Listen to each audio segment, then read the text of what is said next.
بسم اللہ الرحمن الرحیم۔ جہاں تک بات کی جائے نبوت کی تو حضرت محمد مصطفیٰ صلی اللہ علیہ وآلہ وسلم کو تمام جہانوں کے لیے نبی بنا کر بھیجا گیا، اور جہاں تک بات کی جائے پرندوں کی تو ان کے لیے بھی آپ کو نبی بنا کر بھیجا گیا۔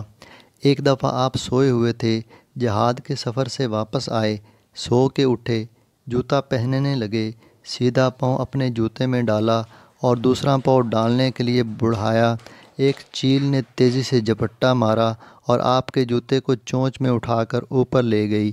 سارے صحابہ دیکھتے رہ گئے کہ یہ کیا ماجرا ہوا، اور اوپر جا کر چیل نے جوتے کو نیچے کیا تو اس میں سے ایک چھوٹا سا زہریلا سانپ نکلا جو زمین پر آ گرا۔ صحابہ نے اسے مارا اور اس چیل نے جوتا لا کر پھر حضور پاک صلی اللہ علیہ وآلہ وسلم کے قدموں میں رکھ دیا۔ سبحان اللہ۔ آپ ایک جگہ سوئے ہوئے تھے، ایک درخت دوسرے درخت کے کنارے پر تھا، وہیں سے چلتا ہوا آیا، زمین کو چیرتا ہوا آیا اور آپ کے قریب آ کر کھڑا ہو گیا۔ جب آپ کی آنکھ کھلی تو وہاں سے چلا گیا، تو آپ سے حضرت ابو ہریرہ رضی اللہ تعالیٰ عنہ نے کہا کہ یا رسول اللہ، یہ درخت یوں آیا اور یوں چلا گیا؟ تو آپ نے فرمایا کہ میں دور تھا، اس نے اللہ سے درخواست کی کہ یا اللہ، تیرے نبی کا دیدار کرنا چاہتا ہوں، تو اللہ نے اجازت دی اور یہ مجھے دیکھ کر واپس چلا گیا۔ آپ باہر نکلے قضائے حاجت کے لیے، کوئی پردے کی جگہ نہ تھی، چھوٹی چھوٹی جھاڑیاں تھیں۔ آپ نے کہا جابر، ان جھاڑیوں سے کہو کہ اللہ کے رسول کے لیے پردہ کرو۔ جابر نے جا کر جھاڑیوں کو حکم دیا کہ اللہ کے رسول کے لیے پردہ کرو۔ ایک ادھر سے آئی، ایک ادھر سے آئی، ایک یہاں سے آئی، ایک وہاں سے آئی، چاروں طرف سے چھوٹی چھوٹی جھاڑیوں نے مل کر پردہ بنایا۔ اس کے پیچھے آپ فارغ ہوئے، جب آپ اٹھے تو جھاڑیاں واپس اپنی جگہ پر جا کر کھڑی ہو گئیں۔ سبحان اللہ۔ کتنی بڑی بات ہے، یہ ہے ہمارے آقا کی شان۔ بے شک ان جیسا نہ ان سے پہلے کوئی تھا اور ان کے بعد نہ ہی کوئی آئے گا۔ سردی کے زمانے میں آپ باہر نکلے، حضرت علی رضی اللہ عنہ کو دیکھا، پریشان کھڑے تھے۔ پوچھا علی کیا بات ہے؟ علی نے کہا بھوک لگی ہے۔ آپ نے کہا مجھے بھی بھوک لگی ہے۔ آگے آئے تو چند صحابہ بیٹھے تھے، تو آپ نے پوچھا کیا بات ہے؟ صحابہ نے فرمایا کہ بھوک لگی ہے۔ تو آپ نے علی رضی اللہ عنہ سے کہا کہ جاؤ اس درخت سے کہو کہ اللہ کا رسول کہتا ہے کہ ہمیں تازہ کھجوریں دو۔ تو حضرت علی دوڑے ہوئے گئے اور کھجور کی طرف منہ کر کے کہنے لگے کہ اللہ کا نبی کہتا ہے کہ تازہ کھجوریں دو۔ تو پتوں میں سے تازہ کھجوریں گرنا شروع ہو گئیں۔ جب چادر بھر گئی تو اٹھا کر لائے، سب کو کھلایا اور خود بھی کھایا۔ اس کے بعد آپ صلی اللہ علیہ وآلہ وسلم نے کہا فاطمہ کو بھی دے دو، وہ بھی اپنا پیٹ بھر لے۔ سبحان اللہ۔ آپ ہجرت کے سفر میں معبد کے خیمے میں پہنچے تو پوچھا اماں کچھ کھانے کو ملے گا؟ کہا کچھ نہیں۔ کہا یہ بکری کھڑی ہے؟ کہا بیٹا اس میں دودھ نہیں ہے، یہ دودھ نہیں دیتی، اس نے تو ابھی بچہ بھی نہیں دیا، ہر جانور بچے کے بعد اپنا دودھ دیتا ہے۔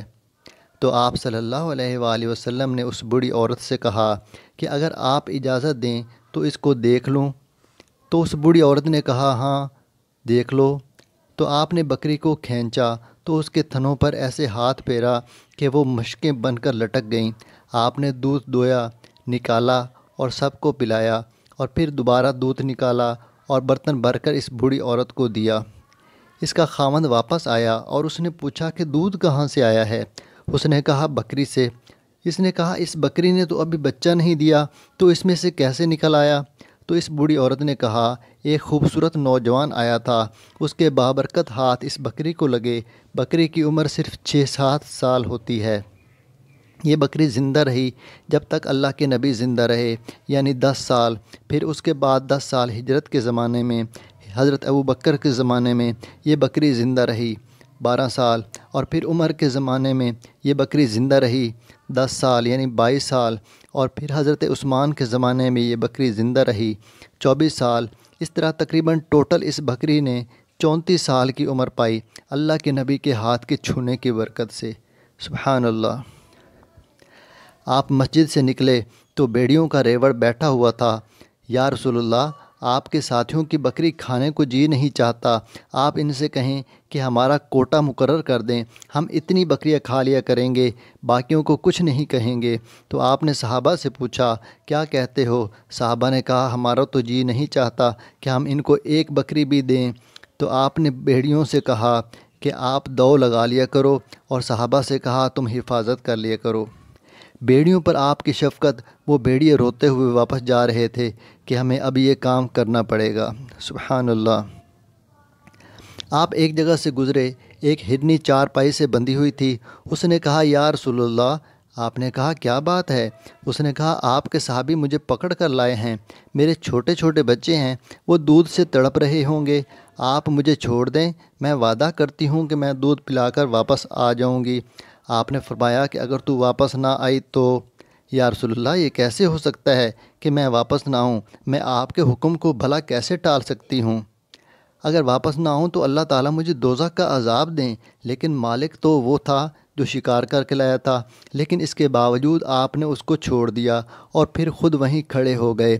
وہ ہرن دوڑتا ہوا گیا اور جا کر دودھ پلا کر پھر اسی طرح واپس آ گیا۔ اسے پتہ ہے کہ مجھے ذبح ہو جانا ہے، پھر بھی اللہ کے محبوب کے فرمان پر ایسے سر جھکائے واپس آ گئی۔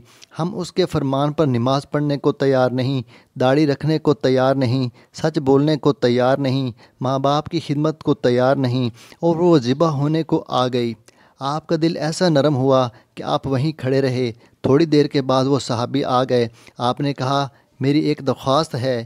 یا رسول اللہ ارشاد فرمائیے۔ آپ یہ ہرنی مجھے ہدیہ کر دیں۔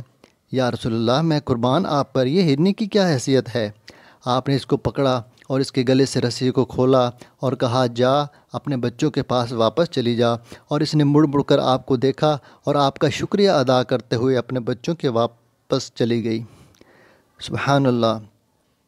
آپ حدیبیہ کے کنویں پر پہنچے تو پانی ختم، 1500 آدمی، نہ وضو نہ پینے کا پانی، نہ آپ نے فرمایا کسی کے پاس کوئی پانی ہے؟ تو ایک صحابی نے کہا میرے پاس تھوڑا سا پانی ہے۔ آپ نے کنویں میں ڈالا تو حدیبیہ کا کنواں ابلتا ہوا باہر آ گیا۔ سبحان اللہ۔ میرے پیارے بھائیوں اور دوستوں، ہمارے پیارے نبی حضرت محمد مصطفیٰ صلی اللہ علیہ وآلہ وسلم کی غلامی اختیار کرو۔ ایک بدو کا آپ کے پاس سے گزر ہوا تو اس نے کہا یہ اللہ کے رسول ہے؟ واپس آیا۔ عرب کے لوگ گو کھایا کرتے تھے۔ یہ ایک جانور ہے جو پہاڑوں میں ہوا کرتا ہے، چھپکلی کی طرح بڑا بڑا ہاتھ اور بہت خوفناک شکل ہوتی ہے، تو اسے وہ کھایا کرتے تھے۔ تو کہنے لگے تو اللہ کا رسول ہیں؟ آپ نے فرمایا ہاں۔ تو اس نے اپنی گو کو اتارا جس کو شکار کر کے لایا تھا، آپ کے سامنے پھینک کر کہنے لگا کہ اگر یہ کہے کہ تو نبی ہے تو میں تجھے مانوں گا، ورنہ نہیں مانوں گا۔ وہ پیچھے کھڑا ہو گیا، اپنے آپ سوچنے لگا جانور تو ویسے ہی نہیں بولتا، یہ مردہ کیسے بولے گا؟ آپ نے اس پر ایک نظر دوڑائی اور پھر کہا اے گو۔ مردہ نے پہلے آنکھیں کھولیں اور پھر سر اٹھایا اور پھر کہا یا رسول اللہ میں حاضر ہوں۔ آپ نے فرمایا جس کا ترجمہ ہے کہ تیرا رب کون ہے؟ تو اس نے کہا جس کا ترجمہ ہے؟ اس نے کہا میرا رب وہ ہے جس کا عرش آسمانوں پر، جس کی سلطنت زمینوں پر، راستے سمندر میں، اور رحمت جنت میں، اور عذاب جہنم میں۔ اور اس کے بعد آپ نے پوچھا میں کون ہوں؟ تو اس نے کہا آپ رب العالمین کے رسول ہیں، خاتم النبیین ہیں، آخری نبی ہیں، جو مانے گا وہ کامیاب اور جو نہیں مانے گا وہ ہلاک۔ اس کے بعد آپ نے اس بدو سے کہا اب کیا کہتے ہو؟ تو اس نے کہا میں آپ کو نبی مانتا ہوں۔ سبحان اللہ۔ اللہ تعالیٰ نے آپ کو سب سے اعلیٰ نسب اور ہر لحاظ سے حسین و جمیل، اجمل و اعلیٰ، ہر طرح سے خوبصورت بنایا۔ اللہ فرماتے ہیں کہ تم میں سے آیا ہے، تمہارے اندر ہی رہا ہے، اور اس میں کوئی ایک عیب دکھا دو، 40 سال کے اندر ایک کمی دکھا دو، اس کے اندر اس نے 40 برس ایسے پاک گزارے، تو کیسے ہو سکتا ہے کہ وہ آج جھوٹ بولنا شروع کر دے؟ یہ سب سے اعلیٰ خاندان کا ہے، اس جیسا خاندان کوئی دکھا دو۔ اور میرے نبی نے کہا اللہ نے سارے قبائل میں سے عربوں کو چھانٹا، عربوں میں سے مضر کو چھانٹا، مضر میں سے قریش کو چھانٹا، قریش میں بنو ہاشم کو چھانٹا، بنو ہاشم میں سے اللہ نے مجھے چھانٹا، میں سب سے اعلیٰ نسب، سب سے اعلیٰ حسب ہوں۔ حضرت آدم علیہ السلام سے حضرت عبداللہ تک تمام کے نام محفوظ ہیں۔ یہ ایسا نسب ہے، ایسا حسن ہے، ایسا خاندان ہے جس کی کوئی مثال نہیں ملتی۔